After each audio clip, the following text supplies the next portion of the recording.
నమస్కారం. Today Andhra news bulletin కు స్వాగతం. వార్తలను వివరాలు. బీసీల సంక్షేమం, సామాజిక ఆర్థిక అభ్యున్నతే తెలుగుదేశం పార్టీ లక్ష్యమని రాష్ట్ర బీసీ సంక్షేమ శాఖ మంత్రి సవిత పేర్కొన్నారు. ప్రభుత్వం బీసీల అభివృద్ధికి కట్టుబడి ఉందని ఆమె స్పష్టం చేశారు. మీడియా సమావేశంలో మంత్రి సవిత మాట్లాడుతూ బీసీ వర్గాల సంక్షేమం కోసం ప్రభుత్వం పలు సంక్షేమ అభివృద్ధి కార్యక్రమాలను అమలు చేస్తోందన్నారు. విద్య, ఉపాధి, స్వయం ఉపాధి అవకాశాల కల్పనతో పాటు సామాజికంగా బీసీలను మరింత బలోపేతం చేసే దిశగా చర్యలు తీసుకుంటున్నామని తెలిపారు. బీసీలకు ఇచ్చిన హామీల అమలుపై ప్రభుత్వం చిత్తశుద్ధితో పనిచేస్తుందని, వారి అభ్యున్నతే తెలుగుదేశం పార్టీ ప్రధాన లక్ష్యమని మంత్రి సవిత పేర్కొన్నారు.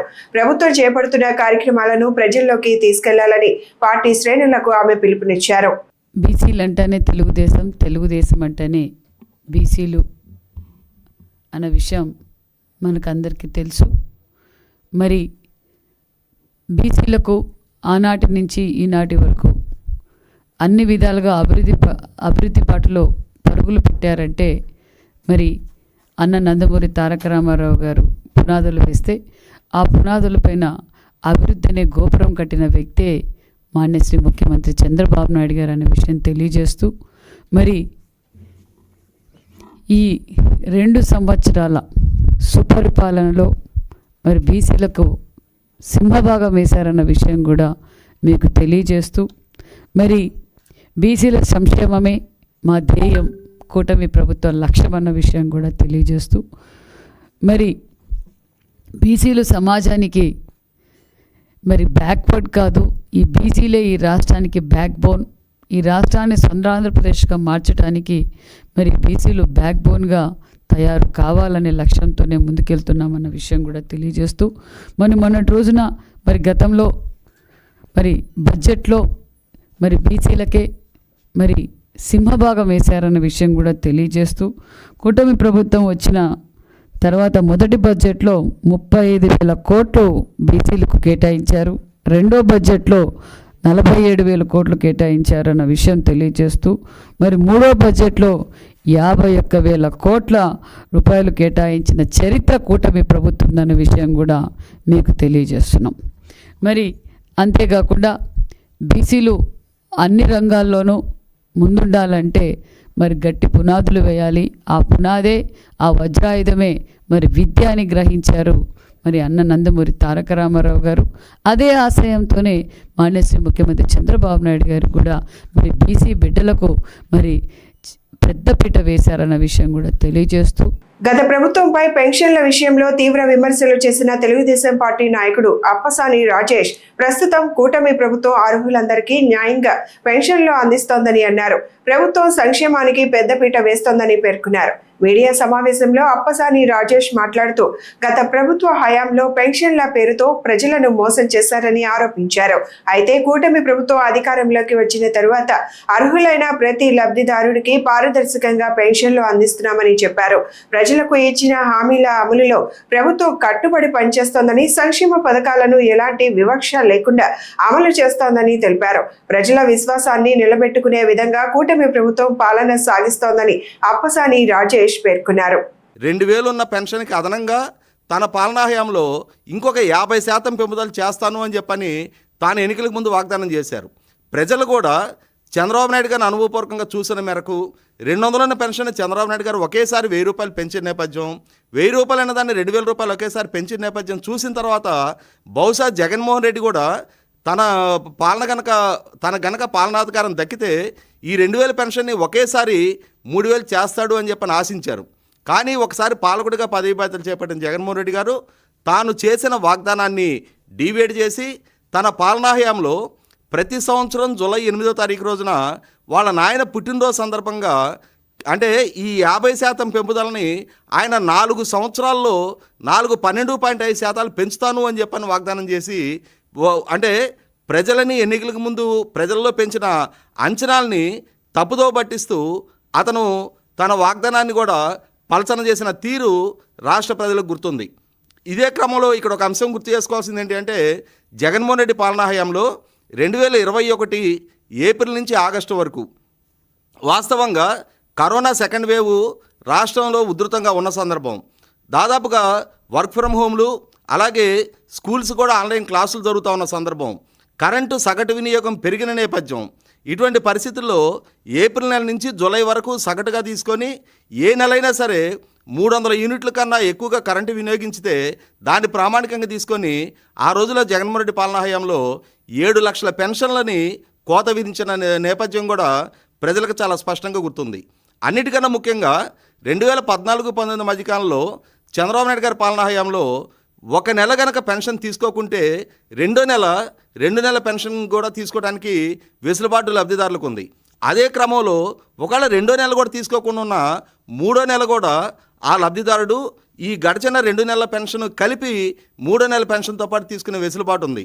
అటువంటి వెసులుబాటుని నేను వాలంటీర్ వ్యవస్థ ద్వారా సంక్షేమ లబ్ధిదారుల డోర్ దగ్గరికే నేను సంక్షేమాన్ని పంపిస్తున్నాను అని చెప్పని ఆర్భాటపు ప్రచారం చేసుకున్న జగన్మోహన్ రెడ్డి తన పాలనా హయాంలో ఒక నెల పెన్షన్ కనుక తీసుకోకుండా ఉంటే రెండో నెల పెన్షన్ అయితే రద్దు కాదు, కానీ మీ మొదటి నెల పెన్షన్ అమౌంట్ రద్దు అవుద్ది అని చెప్పని లబ్ధిదారులని ఇబ్బందులు పాలు చేసిన తీరు. అంటే ఏ నెల పెన్షనో ఆ నెల తీసుకుంటే తప్పితే మరుసటి నెలకి ఆ పెన్షన్ అమౌంట్ క్యారీ ఫార్వర్డ్ అవ్వని విధానాన్ని జగన్మోహన్ రెడ్డి 5 సంవత్సరాల పాలనలో అమలు చేసిన తీరు కూడా లబ్ధిదారులకి చాలా కళ్ళ ముందు కనిపిస్తున్న వాస్తవం. పల్నాడు జిల్లా చిలకలూరిపేట నియోజకవర్గంలో 45 లక్షల వ్యయంతో నిర్మించనున్న 2 హై లెవెల్ వంతెనలకు MLA TDP zonal coordinator Prathipati Pullarao శంకుస్థాపన చేశారు. అనంతరం నిర్వహించిన మీడియా సమావేశంలో అభివృద్ధి పనులతో పాటు రాష్ట్ర రాజకీయాలపై ఆయన స్పందించారు. ప్రత్తిపాటి పుల్లారావు మాట్లాడుతూ 4 ప్రధాన గ్రామాలను అనుసంధానించే రహదారులపై మైనింగ్ గ్రాంట్ నిధులతో 2 హై లెవెల్ వంతెనల నిర్మాణాన్ని చేపట్టామని తెలిపారు. త్వరలోనే విబిజీ రామ్జీ నిధులతో ఆయా గ్రామాలకు మరింత మెరుగైన రహదారి సౌకర్యం కల్పిస్తామని చెప్పారు.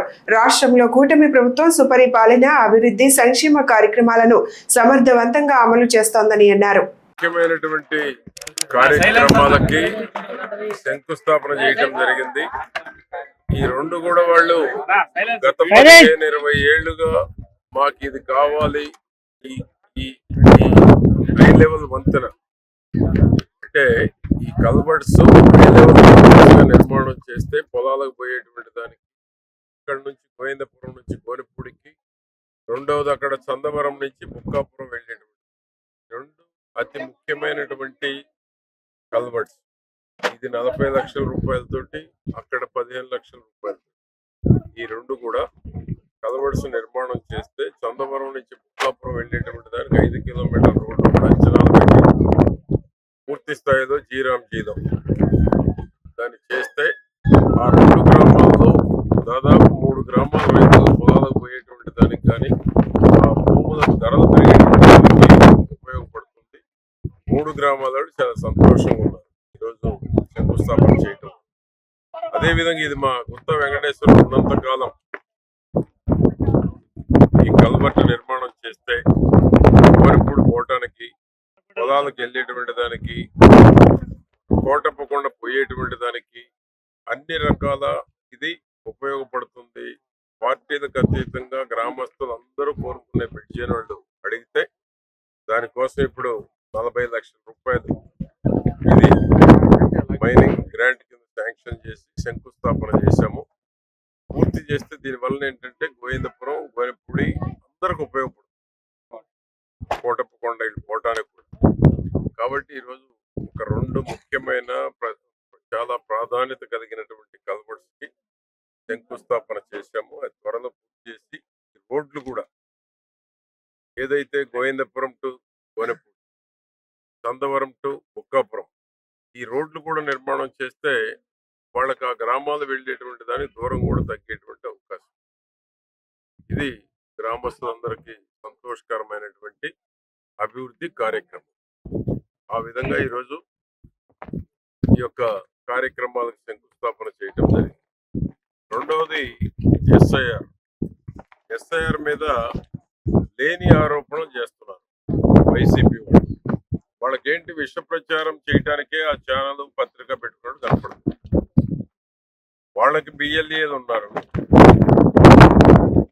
పార్టీలందరికీ బిఎల్ఏలు పెట్టుకోవచ్చు, ఎన్యూమరేషన్ ఫారాలు ఇచ్చేయచ్చు, ఫిల్ చేసి బిఎల్ఓకి ఇస్తే బిఎల్ఓ డిజిటలైజ్ చేస్తారు. దీంట్లో ఎవరు తీసేసి ఉండదు. తప్పుడు ప్రచారాలు చేస్తున్నారు. వైసీపీ వాళ్ళే తీస్తున్నారని విష ప్రచారం చేసి ఎంతసేపటికి ప్రభుత్వం మీద బురద చల్లేటువంటి పనే చేస్తారు. ప్రకాశం జిల్లా కందుకూరులో పిల్లల్లో చట్టాలపై అవగాహన పెంపొందించేందుకు వినూత్నంగా నూతన న్యాయ సేవల శిబిరం నిర్వహించారు. జిల్లా ప్రధాన న్యాయమూర్తి ఏ సత్యానంద్ శిబిరాన్ని ప్రారంభించి పిల్లల హక్కుల పరిరక్షణకు న్యాయస్థానాలు కట్టుబడి ఉంటాయని స్పష్టం చేశారు. అర్హులైన ప్రతి ఒక్కరికి జిల్లా, మండల న్యాయ సేవాధికార సంస్థల ద్వారా ఉచిత న్యాయ సలహాలు, సేవలు అందుబాటులో ఉంటాయని తెలిపారు. చిన్న వయసు నుంచే చట్టాలపై అవగాహన కల్పించడం ద్వారా బాధ్యతాయుతమైన పౌరులుగా తీర్చిదిద్దడమే ఈ కార్యక్రమం లక్ష్యమని ఆయన పేర్కొన్నారు. సబ్ కలెక్టర్ హిమవంశీ మాట్లాడుతూ న్యాయ విజ్ఞాన కార్యక్రమాలకు రెవెన్యూ శాఖ పూర్తి సహకారం అందిస్తోందని చెప్పారు. మనం ఎక్కడో గత 75 సంవత్సరాలుగా చేస్తున్నా మనం ఇంకా పూర్తిగా దానికి రీచ్ అవ్వలేదు. కొన్ని అసమానతలు మాత్రం అలానే ఉండిపోయాయి. అందులో ముఖ్యంగా ఈ పేదరిక నిర్మూలన కోసం, అలానే పిల్లలు ఏవైనా అక్రమ రవాణా బాధితులు లేదా బాల నేరస్తులు అనకూడదు. Child in conflict with law అంటే చట్టంతో సంఘర్షణ పడుతున్న బాలుడు, బాలిక లేదా అలాంటి వారి కోసం కొన్ని స్పెషల్ ఎనాక్ట్మెంట్స్, స్కీమ్స్ పాస్ చేసుకున్నాం. వాటిని సరిగా అమలు జరుగుతున్నాయా లేదా అని చూడటం కోసం, అలానే ప్రజలందరికీ న్యాయ సహాయం అందుతుంది అని చేయటం కోసం మనకి సుప్రీంకోర్టు స్థాయిలో నేషనల్ లీగల్ సర్వీసెస్ అథారిటీ అని, స్టేట్లో రాష్ట్ర న్యాయ సేవా సమితి, జిల్లా న్యాయ సేవా సంస్థ, ఇంకా ప్రతి మండలానికి కూడా మండల్ లీగల్ సర్వీసెస్ అథారిటీ అని ఉన్నాయి. ఈ సంస్థల ద్వారా చాలా మంది ఇబ్బంది పడుతున్న వాళ్ళు ఉన్నారు. అలాంటి వారికి వారి హక్కులు ఎలా సాధించుకోవాలి అనే విషయం, న్యాయం అదంటే వాళ్ళకి కొత్తగా వినిపించవచ్చు. ఆ అంతరం తగ్గించడం కోసం అని మనం ఫ్రీక్వెంట్గా అంటే ఇలాంటి సదస్సులు పెట్టుకుంటున్నాం. అవగాహన సదస్సు, అలానే ప్రతి మారుమూల పల్లికి వెళ్ళి న్యాయ విజ్ఞాన సదస్సులు కూడా నిర్వహిస్తున్నాం. ఇప్పుడు మనకి ప్రతి పౌరుడికి, మీ అందరికీ కూడా ఉన్నతాధికారుల దృష్టికి తీసుకెళ్తే వాటిని సరిచేస్తారు, ఎవరికైనా ఇలాంటివి అందకపోయినా. అలానే చాలా స్కీమ్లు ఉన్నాయి, పింఛన్లు ప్రజలకి, అలానే వికలాంగులు, వృద్ధులు, వాళ్ళకి పెన్షన్ రావాల్సింది రాకపోయినా వాటిని కూడా అధికారుల దృష్టికి తీసుకెళ్ళి వాళ్ళకి న్యాయం జరిగేటట్టు చూడాల్సిన బాధ్యత ఉంది. అమరావతి సచివాలయంలో ఓటర్ల జాబితా ప్రత్యేక సమగ్ర సవరణ శిబిరాన్ని రాష్ట్ర ప్రధాన ఎన్నికల అధికారి వివేక్ యాదవ్ ప్రారంభించారు. సచివాలయ ఉద్యోగుల ఓటరు వివరాల నమోదు ప్రక్రియను ఆయన పరిశీలించారు. సోమవారం ఆంధ్రప్రదేశ్ సచివాలయం 3వ భవనం అప్సా హాల్లో ఈ ప్రత్యేక శిబిరాన్ని ప్రారంభించారు. ఈ కార్యక్రమంలో ఈ నెల 6 నుండి 8వ తేదీ వరకు కొనసాగనుంది. ఉద్యోగుల సౌకర్యార్థం నిర్వహిస్తున్న ఈ శిబిరాన్ని సద్వినియోగం చేసుకోవాలని రాష్ట్ర ప్రధాన ఎన్నికల అధికారి వివేక్ యాదవ్ సూచించారు. ఈ క్యాంపులో ఎన్యూమరేషన్ ఫారాల ఆన్లైన్ సబ్మిషన్, కొత్త ఓటర్ల నమోదు, చనిపోయిన వారి పేర్ల తొలగింపు, చిరునామా మార్పులు వంటి అంశాలపై అవగాహన కల్పిస్తున్నారు.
గుంటూరు జిల్లా తెనాలిలో ఓ వృద్ధురాలు తనపై దాడి చేసి ఇంటి నుంచి బయటకు పంపించడంతో పాటు బంగారు నగదు లాక్కున్నారని ఆరోపిస్తూ జిల్లా ఎస్పీకి ఫిర్యాదు చేశారు. తనకు రక్షణ కల్పించి బాధ్యులపై కఠిన చర్యలు తీసుకోవాలని విజ్ఞప్తి చేశారు. ఫిర్యాదు వివరాల ప్రకారం తెనాలి పట్టణం ఐతానగర్ కు చెందిన జట్టి సుమతీదేవి జూలై 4న తనపై దాడి చేసి ఇంటి నుంచి బలవంతంగా బయటకు పంపించారని తెలిపారు. 2 పేటల బంగారు గొలుసు, 6 చేతి గాజులు, చెవి పోగులు, అలాగే ఇంట్లో ఉన్న 2 లక్షల నగదును లాక్కున్నారని ఆరోపించారు. ఈ ఘటనపై ఇప్పటికే తెనాలి 2వ పట్టణ పోలీస్ స్టేషన్లో ఫిర్యాదు చేసినట్లు పేర్కొన్నారు. తనకు ప్రాణహాని లేకుండా పోలీసు రక్షణ కల్పించాలని, ఘటనపై సమగ్ర దర్యాప్తు చేసి బాధ్యులపై చట్టపరమైన చర్యలు తీసుకోవాలని జట్టి సుమతీదేవి జిల్లా ఎస్పీని కోరారు. మేమందరం వేరే ఉంటాం. నేను ఒంటరి మహిళని. నేను ఏ గొడవల్లోకి వెళ్ళను. మేము ఒక ఫంక్షన్కి వెళ్తే మీ అమ్మగారు బయట రోడ్డు మీద ఉన్నారు అంటే 110 ఫోన్ చేస్తే 112 చేయండి అన్నారు. చేయంగానే అర్ధరాత్రి 10:30కు కూడా వాళ్ళ ఇంటికి వెళ్ళి అమ్మగారిని లోపలికి పంపుదాం, ఇంటికి పంపుదామంటే వాళ్ళ కోడలు క్రాంతిప్రియ తలుపులు వేసుకొని తీలా, ఎవరికి పోలీసులకు కూడా వంగలేదు. నేను పెట్రోల్ పోసుకొని తగలబడతాను, నేను తీను అని వాళ్ళనే ఎదిరించింది. అమ్మగారు అలాగే ఉంటే నేను మార్నింగ్ 4వ తారీఖు వెళ్ళి 2 టౌన్ స్టేషన్లో కేసు పెట్టాను. వాళ్ళ కోడలు వాళ్ళు ఇక్కడ ఉండరు, మురళీకృష్ణ అని మిస్ అయ్యాడని కేసు పెట్టిందంట. మేము వార్తలు చూడడం ఎప్పుడు తెలియదు. వాళ్ళ భర్త గురించి కదా, మన పర్సనల్ కాదు కదా అనుకొని మేము ఏమేమి పట్టించుకోవాలి. అమ్మగారిని బయట ఎప్పుడు పడేసిందో ఇంట్లో కూర్చుంది. అయినా మేమల్లా మీడియా పెట్టింది, అన్నీ పెట్టింది, అబద్ధాలన్నీ చదువుతుంది. వాళ్ళు 2005 నుంచి 498 కేసులు వేస్తూ ఉంటుంది. మళ్ళీ విడాకులు తీసుకుంటూ ఉంటారు. మళ్ళీ వారసులని మళ్ళీ ఆస్తుల కోసం వస్తూ ఉంటారు. అమ్మ వాటా కూడా ఆస్తులు కొడుకులు ఇద్దరికి పార్టీషన్ చేసేసింది. ఈ ఇల్లు కూడా నాన్నగారు వాళ్ళ నాన్నగారు కట్నంగా ఇచ్చింది. కొడుకు దగ్గర ఉండదు. చిన్న కొడుకు ఆమె కలిసి ఉంటారు, మ్యారేజ్ అవ్వాలి. వాళ్ళ ఇంట్లో మేము రాము, మా ఇంట్లోకి వాళ్ళు రారు. ఎవరి కుటుంబాలు అలాగే. కోడలు శాంతిప్రియ, మురళీకృష్ణ భార్యాభర్తలు. వాళ్ళు ఇలాగే కేసులు వేసుకుంటా ఉంటారు, కలిసిపోతారు. ఈమె ఆస్తిని ఈ చిన్న కొడుకు తెలివి తక్కువవాడు, చదువు లేదు, ఈమెకేనో వృద్ధాప్యం వచ్చింది, బయట ప్రపంచం తెలవదు, నేనే పెత్తనం చేస్తా, నేనంతా రాజకీయ నాయకురాల్ని, నేను ఏది కేసులు 498 అన్ని కేసులు వేస్తాను, ఎవరు మీరందరూ వచ్చినా మీ మీద కూడా కేసు వేసారు. రాజకీయ నాయకులు అంటే సపోర్ట్ ఉండకపోతే ఎంత చెయ్యరు. ఎవరు వాళ్ళ అమ్మగారు, వాళ్ళ అన్న, వీళ్ళు. మా అమ్మగారు తన ఇంట్లో తనే ఉంటది. 4/17/44 హౌస్లో ఆమె సొంత ఇల్లు, ఐతానగర్ తెనాలి. ఈ అమ్మాయి వచ్చి మీడియా పెట్టి ఆ కొడుకు కోడలు ఇద్దరు కలిసి ఉంటున్నారా లేదు అని కేసు పెట్టింది. కేసు పెట్టి నేను అప్పులు నేనే పోషిస్తున్నాను 25 సంవత్సరాల నుంచి అని ఒక కేసు పెట్టి ఒక పేపర్ స్టేట్మెంట్ ఇచ్చింది. మళ్ళీ రెండోది నా వారసులు ఇల్లు, నేను అందుకే ఇక్కడ ఉన్నాను ఒక ప్రెస్ మీట్ పెట్టింది వీళ్ళింట్లోనే. మా అమ్మగా అడిగితే నేను కళ్ళు మూసుకుని తెలవదు, ఆమె కనపడదు. డబ్బులు నగలన్నీ తలుపులేసి తీసేసుకొని ఆమెను తోసేసింది. మా ఊరికి రోడ్డు వేయండి, స్కూలుకు వెళ్లాలంటే చాలా ఇబ్బందిగా ఉంది అంటూ పల్నాడు జిల్లా చిన్నారులు చేసిన వీడియో సోషల్ మీడియాలో చర్చనీయాంశంగా మారింది. గ్రామానికి వెళ్లే రహదారి అధ్వానంగా ఉండటంతో తమ సమస్యలను అధికారుల దృష్టికి తీసుకెళ్లేందుకు విద్యార్థులు ఈ విజ్ఞప్తి చేశారు.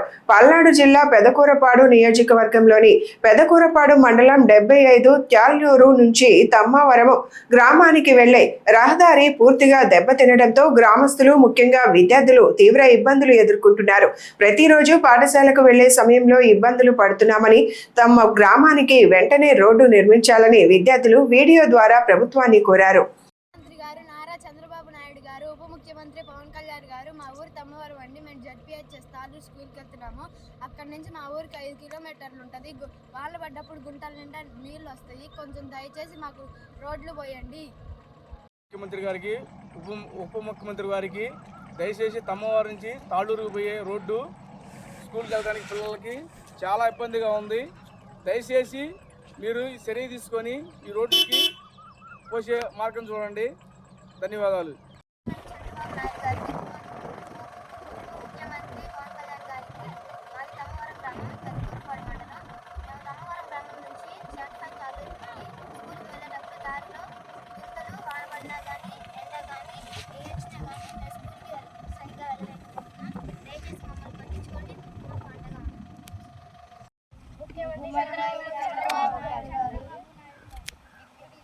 డిప్యూటీ సీఎం పవన్ కళ్యాణ్ గారికి మా ఊరు తమ్మవరం నుంచి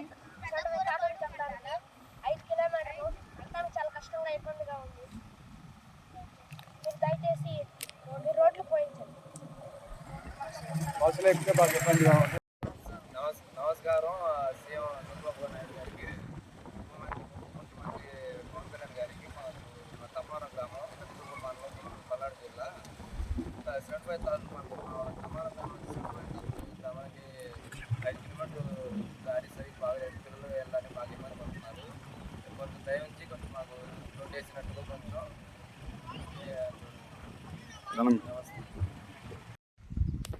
ఆంధ్రప్రదేశ్ ముఖ్యమంత్రి నారా చంద్రబాబు నాయుడు గారికి, ఉప ముఖ్యమంత్రి పవన్ కళ్యాణ్ గారికి నమస్కారం చెప్తున్నారు. ఏమనగా తమ్మవరం గ్రామం నుంచి 70 గ్రామంలో వెళ్తుండగా ఈ మధ్యలో రోడ్డు చాలా అధ్వానంగా ఉందండి. పిల్లల స్కూల్ బస్సులు 7 బస్సు అండి మాది. రావడానికి చాలా ఇబ్బందిగా ఉంది కాబట్టి చిన్నపిల్లలు చాలా ఇబ్బంది పడుతున్నారు కాబట్టి బ్యాగ్ చేసుకుని బస్సులు కూడా పడుతున్నారు కాబట్టి మీరు మా యందు దయ ఉంచి ఈ రోడ్డుని శాంక్షన్ చేయించి రోడ్డు వేయించవలసిందిగా కోరుచున్నాము. ఎమ్మెల్యే గారు భాషం ప్రవీణ్ గారు కూడా నేను గమనించవలసిందిగా కోరుచున్నాం sir. Doctor BR Ambedkar Konaseema జిల్లాలో సాగునీటి సమస్య తీవ్ర రూపం దాల్చింది. కొత్తపేట మండలం గోలకోటివారిపాలెం గ్రామంలో పంటలకు నీరు అందక రైతులు కాలువలోనే కూర్చుని నిరసన వ్యక్తం చేశారు. వెంటనే సాగునీరు విడుదల చేయాలని అధికారులను డిమాండ్ చేశారు. కొత్తపేట మండలం గోలకోటివారిపాలెం గ్రామంలో పంట కాలువకు నీరు వచ్చిన తమ పొలాలకు మాత్రం చేరడం లేదని రైతులు ఆవేదన వ్యక్తం చేశారు. దాదాపు 10 రోజులుగా సాగునీటి కోసం ఎదురు చూస్తున్నప్పటికీ బోధుల ద్వారా నీరు రాకపోవడంతో సుమారు 70 ఎకరాల్లో పంటలు ఎండిపోతున్నాయని తెలిపారు. ఆకుమడి వేసేందుకు కూడా నీరు లేక తీవ్ర ఇబ్బందులు ఎదుర్కొంటున్నామని వాపోయారు. అయ్యా నమస్తే అండి. నా పేరు త్రిమూర్తులండి. ఎలిసిటివారిపాలెం మాది. కోనసీమ జిల్లా, ఇది డాక్టర్ బిఆర్ అంబేద్కర్ కోనసీమ జిల్లా మాదండి. కొత్తపేట మండలం బెల్లకూరు శివారండి మాది. వాడపాలెం హోల్సేల్ అండి. కాలం మీద 2వ ఆయకట్టు వరకు నీరు కూడా అందుతలేదు సార్. ఎప్పుడు అడిగినా అధికారులు మాత్రం అదిగో వస్తుంది ఇదిగో వస్తుంది అని చెప్తున్నారు తప్ప ఇప్పుడు వరకు నెల 6 రోజులు అయింది సార్. ఆకుమళ్ళు కూడా వేసుకోలేదండి. మేము అందరం కౌలు రైతులేనండి. అవునండి. ఈ వాళ్ళకి కూడా అధికారులు ఫోన్ చేస్తుంటే మీకు వస్తుందమ్మా, మీకు వస్తుందని మాట తప్ప మమ్మల్ని ఏదో మామూలుగా చెప్తున్నారు తప్ప మాకు అలా నీరు అన్న సుక్క ఇప్పుడు వరకు రాలేదండి. ఏ రైతు అయినా వచ్చి ఏమండి వెళ్ళి బాగు చేద్దామంటే కాళ్ళ నిండా పాములండి. ఆ పాములకి భయపడిపోయి కొంతమంది రైతులు బెదిరిపోయి ఇలా వద్దు కాళ్ళ మంటలేద్దామని మంటలు కూడా ఆకులేసి మంటలేసి మేము అంతా బాగు చేసామండి నీట్గాని. కాళ్ళ బాగు చేసినా కూడా ఇవాళకి కూడా నీరు మాకు ఇవాళకి కూడా నెల 6 రోజులైనా కానీ ఇప్పుడు ఇవాళకి ఒక సుక్క కూడా నీరు రాలేదు సార్. దయించి అధికారులు కూడా మీడియా ప్రతినిధులు కోరేది ఏంటంటే మాకు దయించి మీ సేవల ద్వారా మాకు న్యాయం జరుగుతుందని కోరుకున్నామండి. మాకు ఏం తక్షణమే నీరు కావాలి. మాకు ఏం అక్కర్లేదండి. ఏ అధికారితో మాకు చిత్తత్వం లేదు, ఏమీ లేదు. 10 సంవత్సరాల క్రితం నుంచి ఇదే పోట్లండి. సార్ మొన్న బండారు సత్యానంద గారు ఆపాం సార్ ఇక్కడ ఎమ్మెల్యే గారు అయిన తర్వాత. ఆపితే ఆయన మీకు ఎందుకమ్మా నీరు పుష్కలంగా ఇప్పిందని బాధ్యత నాదని హామీ ఇచ్చిపోరండి. ఇదే ఆయకొట్టు మీద ఇక్కడేనండి. ఇవాళ ఆయన కూడా ఇప్పుడు ఈ సమస్య ఈ మాటలు కూడా ఆయన వింటారని ఇది ఎన్న స్పందించి మాకు నీరు ఇప్పిందారని మేము అడుగుతున్నామండి. అంత మిక్కిలి మాకు ఏమీ లేదు. మాకు అందరూ కౌలు రైతులేనండి. దీంట్లో ఒరిజినల్ రైతులు ఎవరు ఒక్క రైతు కూడా లేరండి. అందరూ కౌలు రైతులే, చిన్న చిత్తగా రైతులు అందరూ ఉన్నాడు. ఏమంటే ఇప్పుడు వరకు ఆకుమడికి ఒక్క రైతుకు ఆకుమడి వేయలేదండి. మా దయించి మాకు నీరు ఇప్పించమని మేము పదే కోరుకుంటున్నామండి. నమస్తే సార్. మాది కొత్తపేట మండలం బిళ్ళకూర్చేవారు ఒకడోపాలెం గ్రామం అండి. అంబేద్కర్ కోనసీమ జిల్లా అండి. వాడపాలెం హోల్సేల్ కాలువ అసలు ఒక్క సుక్క నీరు స్పందించలేదండి. నెల 10 రోజులు అయింది. నెల 10 రోజుల నుంచి కాలువ అంపడ కూడా పారలేదండి. గత 10 సంవత్సరాల క్రితం మాత్రం కాలువ నెత్తి మీద వెళ్ళేదండి. ఇవాళ కాలువ పక్కంపడా కూడా రావట్లేదండి నీరు. కాలువ అంపడా కింద అంపడని. అందుకు మాకు ఆకుమళ్ళకి నీరు ఇప్పించారని మరి కోరి స్పందించినాం. గవర్నమెంట్ అయితే మాత్రం కాలువలు తవ్వించేసాం, ఇచ్చేసాం అన్నీ చెప్తున్నారండి. ఇక్కడ ఏం చేసినా కాలువ పంపడా మాత్రం నీరు ఒక్క సుక్క మాత్రం రావట్లేదండి. ఆకుమళ్ళు వేసుకోవాలో మానేయాలి, ఏం చేయాలో రైతు పరిస్థితి అయోమయంగా ఉంది. పెద్ద కాలం పంపడం మాత్రం వెళ్తున్నాయి కానీ మా పంట కాలకు మాత్రం నీరు రావట్లేదు. అది అధికారులకు చెప్పినా స్పందించలేదండి. అదేదో మీరు దయించి మాకు నీరు ఇప్పిస్తారని మరి మిమ్మల్ని కోరుతున్నామండి. సిపిఐ జాతీయ నాయకుడు కె నారాయణ రాష్ట్ర ప్రభుత్వ తీరుపై తీవ్ర విమర్శలు చేశారు. ప్రశ్న రావణ్ అరెస్టు, ఉపా చట్టం ప్రయోగం, పోలీసుల వ్యవహార శైలిపై ఆయన ఆందోళన వ్యక్తం చేశారు. ప్రజాస్వామ్య హక్కులను ప్రభుత్వం కాల రాస్తోందని ఆరోపించారు. ఈ సందర్భంగా ఏఐటియుసి రాష్ట్ర కార్యదర్శి నాగసుబ్బారెడ్డి కూడా ఆయన వెంట పాల్గొన్నారు. రావణని ఉపా చట్టం కింద అరెస్ట్ చేసినట్టుగా తెలుసుకోవాలి. అరెస్ట్ వాళ్ళు పెట్టేశారు. అతను చేసిన పని ఏంటి? గతంలో పవన్ కళ్యాణ్ ప్రతిపక్షం ఉన్నప్పుడు ఏమి మాట్లాడాడు అదే డైలాగ్ చెప్పాడు. ఇంకొక పుల్లు బాగా తర్వాత ఆయన చెప్పు చూపించాడు, కామన్ చెప్పు చూపించలేదు. అయితే ఈయన దీనిపైన రకరకాల పోలీస్ స్టేషన్లో కేసులు పెట్టారు. అరెస్ట్ చేశారు, జైల్లో పెట్టారు. మళ్ళీ బెయిల్ వస్తే మళ్ళీ అరెస్ట్ చేస్తారు. పోలీస్ స్టేషన్లో ఉన్నటువంటి రావణ పైన జనసేన సైనికులు దాడి చేస్తారు. అంటే పోలీస్ దాడి చేయడం ఏంటి అంటే పోలీస్ స్టేషన్లో వాళ్ళ టీడీపీ ఆఫీసర్, జనసేన ఆఫీసర్ దాడి చేస్తారు. చివరికి ఉపా చట్టం కింద అరెస్ట్ చేస్తారు. ఇది మహారాష్ట్ర మొన్న మహారాష్ట్రలో జస్టిస్ మాధవ్ తీర్పిచ్చాడు. మోడీ డౌన్ అమిత్ షా డౌన్ చెప్పిన దానికి వాళ్ళ పైన కేసులు పెట్టారు. కేసులు పెట్టి ఆయన అడిగింది ఏంటంటే డెమోక్రటిక్ కంట్రీలో నిరసన చేసే హక్కు ఉంది, మరి డౌన్ అనేది మాత్రం మీరు అరెస్ట్ చేస్తారా, అదే ఏదైనా నియంత్రణ చెప్పేసి జస్టిస్ మాధవ్ డైరెక్ట్గా చెప్పాడు. అనేక చట్టాలు ఉన్నాయి కూడా. ఇప్పుడు ఇది విచిత్రం ఏంటంటే గత గవర్నమెంట్లో శవాన్ని డోర్ డెలివరీ చేశారు. ఇప్పుడు ఈ గవర్నమెంట్లో శవాన్ని మాయం చేసి బూడిద కూడా చేస్తారు. ఎక్కడ పోతుంది ఇది? ఏ ప్రభుత్వాలు వచ్చా కూడా పోలీసులు ఉపయోగించి వాళ్ళ ప్రత్యర్థులు ఏం కాదు చేసే పని చంపేయడం, డోర్ డెలివరీ చేయడం, వ్యవసాయానికి పూర్తి వెళ్లకుండా బూడిద చేసి పారేయడం, చివరికి బూడిద కావాలంటే కూడా నీలా కొనుక్కోవడం. ఇవన్నీ చూస్తుంటే రాజకీయ వ్యవస్థలో ఒక అరాచకం వస్తాం. అరాచకం ప్రతిపక్షాలు చూస్తున్నారు, అధికార పక్షం నుంచి వస్తాం. అధికార పక్షం చూసేటువంటి అరాచకాన్ని ఎదుర్కోవడానికి ప్రజాస్వామ్యం పరోపక్ష అవసరం వస్తుంది. నేను తీవ్రంగా ఖండిస్తున్నాను. ఇది మంచిది కాదు. దీనిపైన చట్టపరమైన చర్యలు తీసుకోవాలి తప్ప, రాజ్యాంగాన్ని కాపాడుకోవాలి తప్ప, రాజ్యాంగ వ్యతిరేక, న్యాయ వ్యవస్థ వ్యతిరేక పనులు రాష్ట్ర ప్రభుత్వం చేయడానికి నేను అనుకుంటున్నాను.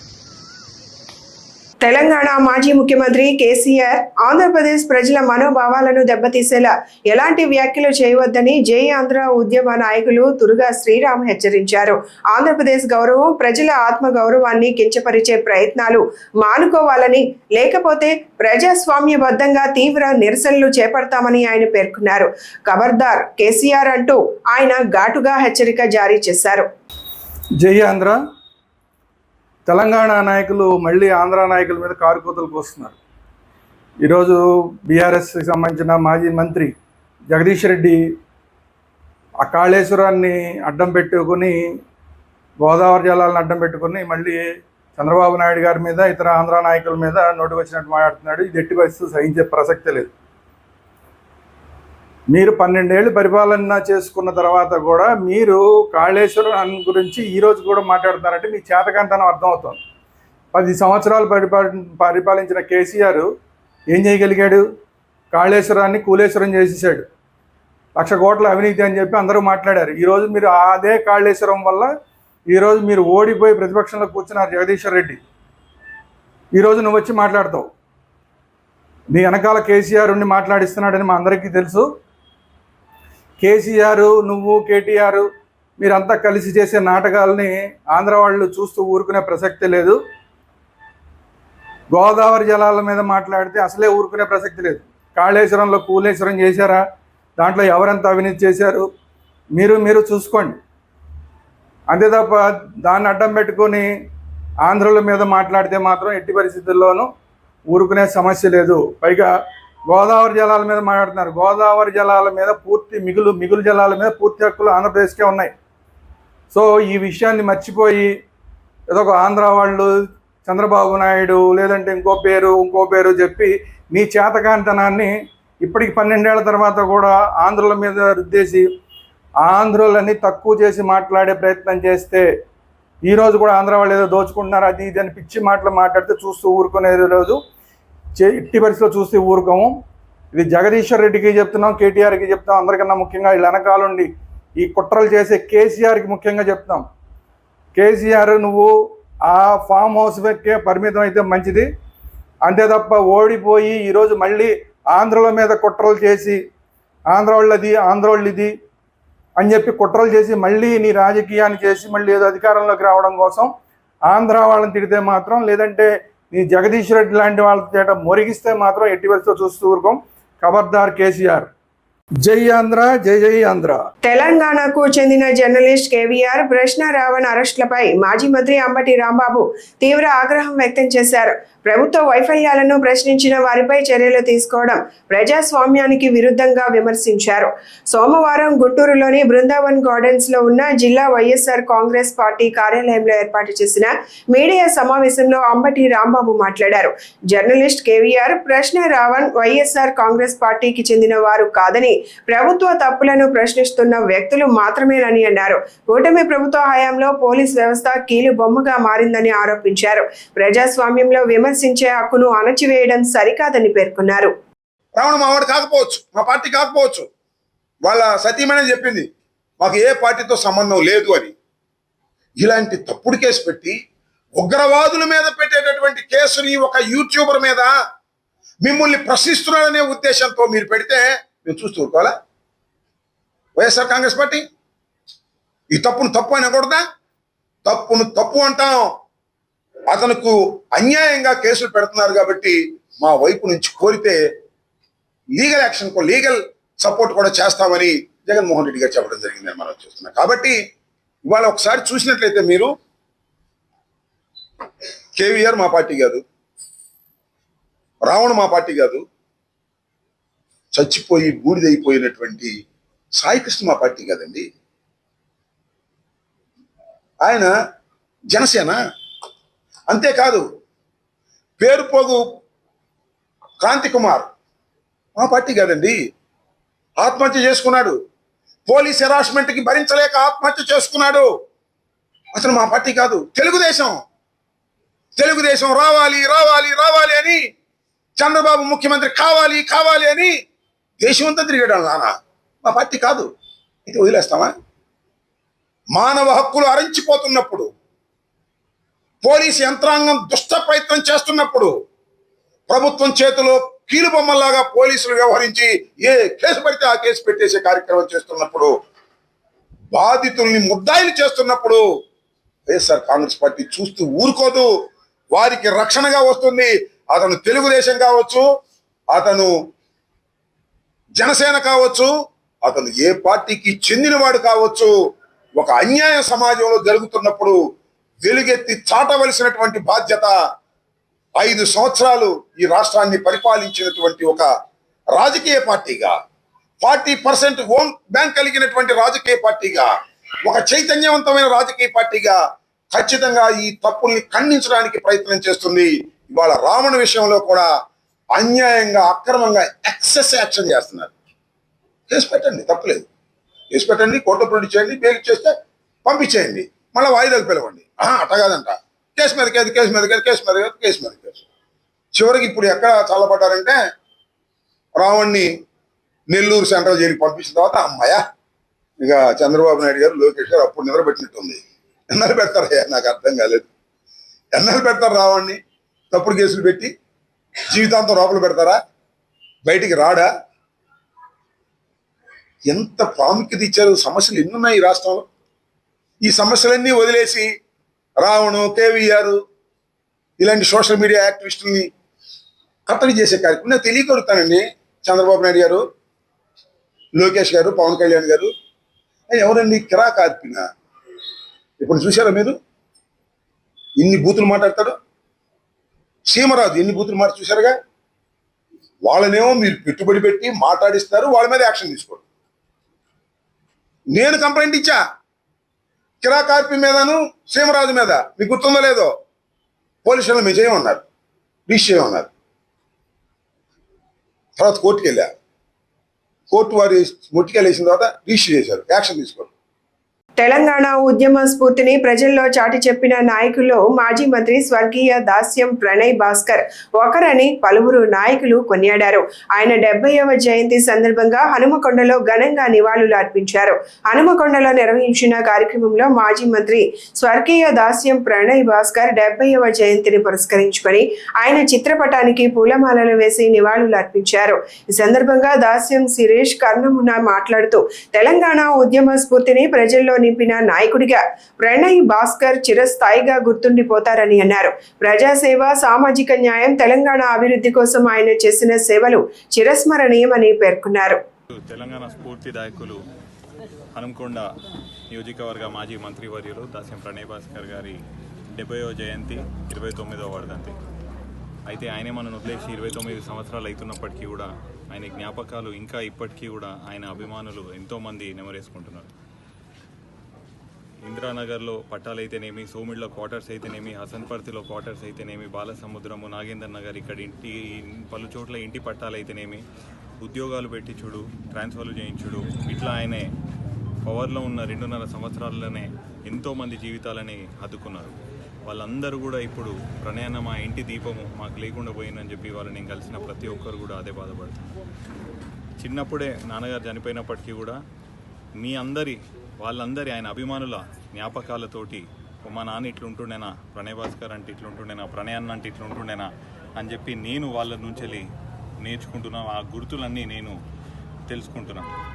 అయితే ఆయనే చూపించినటువంటి సేవా మార్గమే నేను కూడా ఎంచుకొని ఆయన చూపించినటువంటి మార్గంలోనే నేను కూడా నడిచి ఆయన ఆశయ సాధనకై ఎల్లవేళ పోరాడి ప్రతి ఒక్కరికి కూడా ఆయన ఎట్లయితే మంచి పేరు సంపాదించుకున్నారో నేను కూడా అదే పేరు నిలబెడతా అని చెప్పి మనవి చేసుకున్నా. అట్లనే వచ్చే సంవత్సరము 30వ వర్ధంతి అయిన కారణంగా మనం ప్రతిసారి నివాళులు అర్పించేటప్పుడు మనకు అక్కడ విగ్రహ స్థాపన, ప్రణయ్ మార్గ్ దగ్గర విగ్రహ స్థాపన మనకు గద్దు ఉన్నది కానీ విగ్రహం లేదు. అది కౌన్సిల్లో కూడా అప్రూవల్ అయిపోయింది. కాబట్టి ఇతర రాజకీయాల రీత్యా అది కాలేదు. ఈసారి మనము వచ్చే సంవత్సరం 30వ వర్ధంతికి ఖచ్చితంగా ఘనంగా ఆయనకి విగ్రహానికి నివాళులు అర్పించి విగ్రహ ఏర్పాటు కూడా చేసుకుంటానని చెప్పి ఆ భగవంతుని ప్రార్థిస్తూ సెలవు తీసుకుంటాం. ఈ వార్తలు ఇంతటితో సమాప్తం. నమస్కారం.